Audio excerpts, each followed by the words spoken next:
Guys, welcome to my top 10 favorite combinations for cars and tracks in Project Cars 2. I often run lobbies every week, and these are some of the ones that I like the most, or at least that I have the most fun with. Before we get started, please consider hitting that subscribe button and the notification bell. That way, next time I race, you'll be notified and can join in on the action, whether it be watching or racing. I'm trying pretty hard to grow my YouTube channel to catch up with my Twitch and Mixer channels, and we'll be releasing new videos on a constant basis. Alright, let's get started. In no particular order, I'd love to hear your favorites, dislikes, and likes, so please leave a comment below so I can add them to the list for next time. Number one of my favorites that I'd like to start off the lobby with is Oulton Park with Formula Rookie. Oulton Park is a short track with some tight chicanes in turns 8 and 11 and a bank in 5. You'll be trying to get every ounce of mechanical grip out of this combo. The Formula Rookie cars have no wings and no alternate car options, so it's just you and the road in a very balanced playing field. Want a bonus option? Try this with Vintage Touring Group B. You got the options of a BMW 2002, a 300 SEL Mercedes, and a Ford Escort.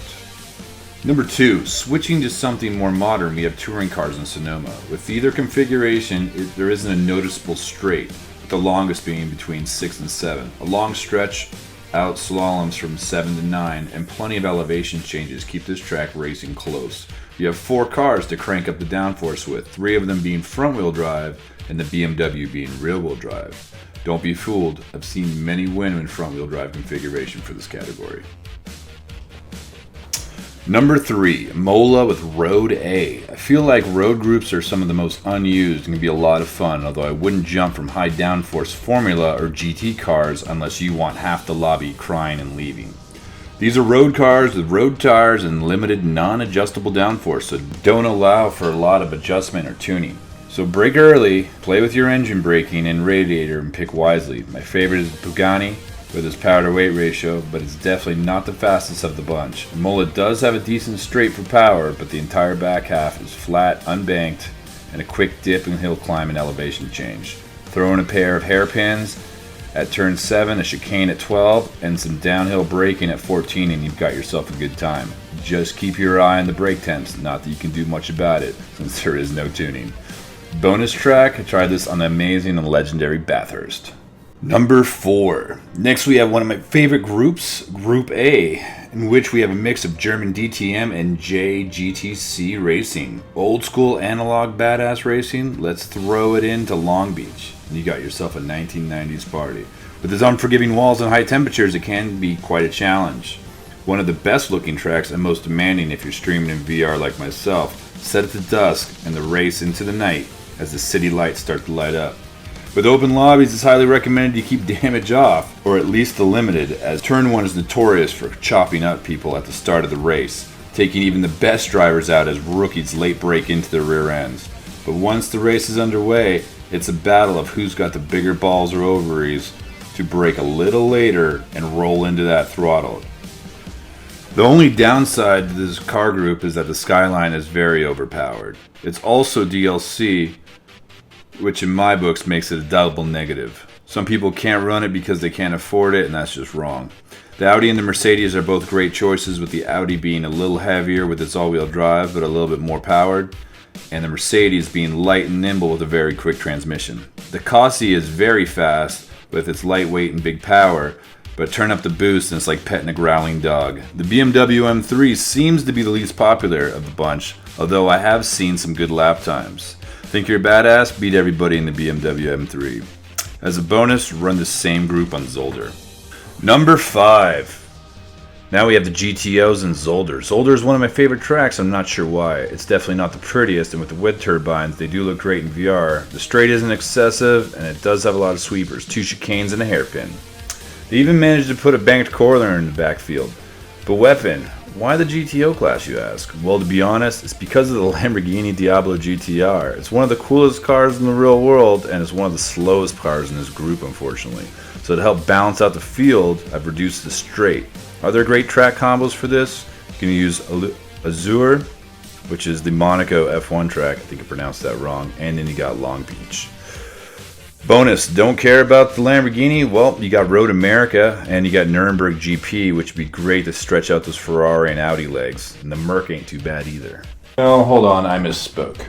I gotta apologize for that. Your options for this car group is the 300ZX, the 90s legendary Audi, which is the new Porsche 961, which is DLC, so not everybody will have that. The Lamborghini Diablo GTR, which I already talked about, the Ferrari F40 LM, which is a pretty strong contender, and the Mustang, which is pretty decent as well. Many people go for the GTO because it is all-wheel drive, but the Ferrari is a little bit faster. I have not seen a lot of people have success with this particular Nissan. Although, be a badass and prove me wrong. Although in VR, there's a lot of metal in front of your face. Number 6, Spa. Now, Spa is pretty common, so I'm not going to bedazzle you with the track layout. One of the most popular track choices can get a little old, but throw in some LMP 900 and some light rain and you got yourself some drama. You can swap out the LMP 900s for any LMP you really want, but the combination is kind of dependent on high downforce and low traction. That's what makes it fun and some challenging. Bonus combo, Watkins Glen in the rain. Number 7, Formula A on Sakitto, aka Fake Suzuka. I think this is due to licensing issues, but either way, this track is great. One of my favorites. Lots of sweeps, turns, high downforce makes for a great race. Just don't forget to have your KERS and DRS buttons mapped on your steering wheel. Bonus combination, the Texas Road Course or Watkins Glen. Number 8. This one's a little bit different. If you have a full lobby, this can be a fun way to take a break. Formula X on Old Le Mans. Now you have a NASCAR race on the old course with a giant straight. You have so much opportunity to draft from car to car to car. Just make sure you turn down the downforce all the way to 0 and extend your gear ratios. Also want to have your KERS button mapped. Finally, number 9. I call this my good night race. One ring to rule them all. Group 4 on Nürburgring, aka the Green Hell. The BMW M1 Procar is probably my favorite car in the game. It has extremely predictive handling, making it easy to drive but hard to master. And the engine's sound would make a Wolverine purr. It just doesn't get any better. 5-speed manual, 90s retro paint scheme. I sometimes look down to see if there's an ashtray down there with some cigarette butts when I'm racing in VR. Set it to 2 laps and be mindful that there is no qualifying since there is no pit in the game on Nordschleife. This means random grid order, and although it can be easy to turn into Mad Max's Thunderdome, once a few turns are done, it starts to smooth out. I also stress in the lobby that if someone is clearly faster than you, it's best to let them pass, rather than make an attempt in this narrow track and you both be taken out losing multiple spots. Are you a complete badass? You use the only other car in the group, which happens to be the new Porsche DLC. It's quite underpowered, but it does have a little bit lighter weight.